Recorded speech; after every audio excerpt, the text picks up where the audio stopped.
Hello friends, வணக்கம். இன்றைக்கி நம்ம மீன் குழம்பு எப்படி வைக்கிறதுன்றதை பற்றி தான் பார்க்க போகிறோம். அடுப்பில் ஒரு மண் சட்டி வச்சுக்கோங்க. அதில் ஆயில் ஊற்றிக்கோங்க. ஆயில் நல்லா சூடானதுக்கப்புறம் வெந்தயம் ஒரு 1/4 டேபிள் ஸ்பூன் அளவுக்கு அதில் மிக்ஸ் பண்ணிக்கோங்க. வெந்தயம் கொஞ்சம் நல்லா வெடித்து வரட்டும். வெந்தயம் நல்லா வெடித்து வந்ததும் வெங்காயம், சின்ன வெங்காயம் எடுத்துருக்கேன், தக்காளி 1, கருவேப்பிலை 1 கொத்து, பச்சை மிளகாய் 2, பூண்டு உரித்து இடித்து வச்சுருக்கேன். இது எல்லாத்தையும் இது கூட போட்டு நல்லா வதக்கிக்கலாம்.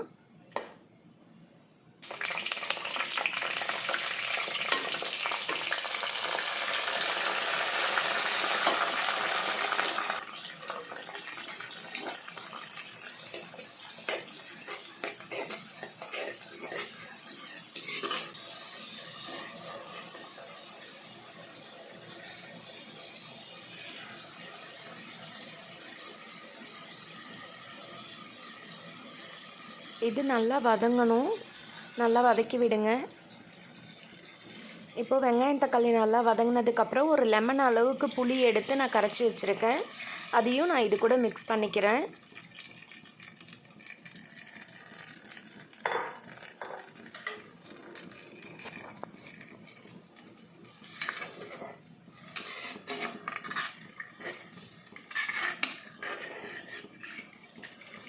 இப்போது இதுக்கு தேவையான மசாலா பார்த்துடலாம். குழம்பு மிளகாத்தூள் ஒரு 5 டேபிள் ஸ்பூன் எடுத்திருக்கேன். மல்லித்தூள் 2 டேபிள் ஸ்பூன், கல்லுப்பு தேவையான அளவுக்கு, மஞ்சத்தூள் ஒரு 1/4 டேபிள் ஸ்பூன். இப்போ இது எல்லாத்தையும் போட்டு ஒன்றா நல்லா மிக்ஸ் பண்ணி விட்டுருங்க.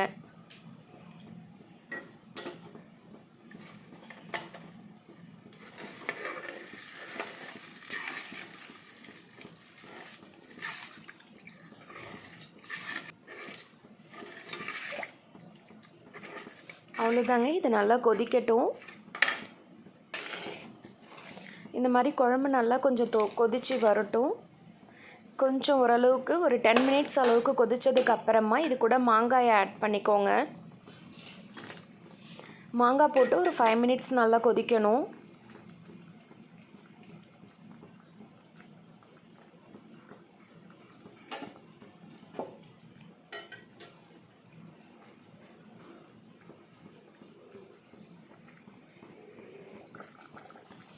இப்போ மாங்காய் போட்டு 5 மினிட்ஸ் ஆயிடுச்சு.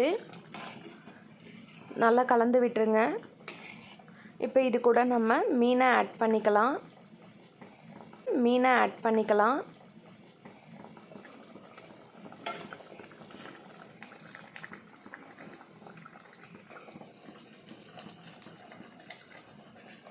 இது கொஞ்சம் பெரிய மீன் அப்படின்றதுனால நல்லாவே வேகணும். மீன் போட்டே ஒரு 7 இல்லை ஒரு 8 மினிட்ஸ் அளவுக்கு நல்லா கொதிக்க விடுங்க. அதை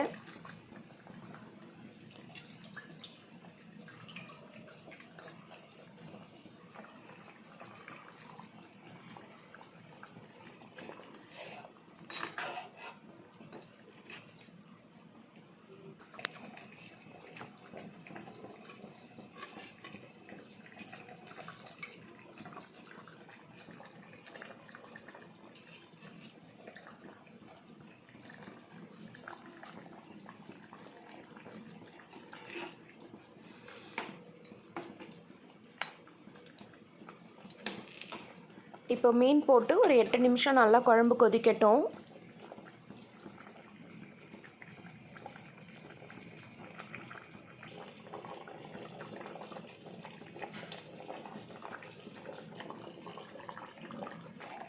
மீன் குழம்புல ஊற்றுறதுக்காக நம்ம தேங்காய் கொஞ்சம் ரெடி பண்ணிக்கலாம். ஒரு 2 டேபிள் ஸ்பூன் தேங்காய், ஒரு 2 காஞ்ச மிளகாய், இது ரெண்டையும் நல்லா மிக்சியில் போட்டு பேஸ்ட்டாக நம்ம அரைச்சி எடுத்துக்கலாம். அரைச்சி எடுத்த பேஸ்ட்டை இப்போ குழம்புல நம்ம மிக்ஸ் பண்ணிக்கலாம்.